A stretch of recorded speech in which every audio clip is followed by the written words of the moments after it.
So I went ahead and I replaced my existing BMSK Motronic unit for the greatest and latest BMSK-P, which is supposedly you can do traction control and a bunch of other stuff. Actually, I'm just looking for a smoother ride.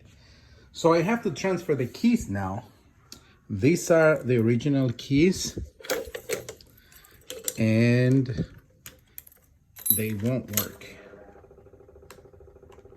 unless you use the keys. So I bought this unit and it came with keys.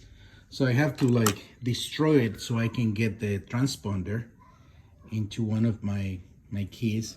And now, of course,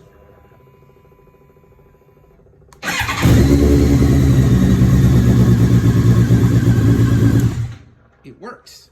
So what I need to do now, apparently it's possible with GS911, is to transfer this key to this new key, which is going to be exactly this, because I have two. So I'm just gonna, assemble it back because I pretty much destroyed the other one. So that's what I'll do, and I'll make another video once I finish.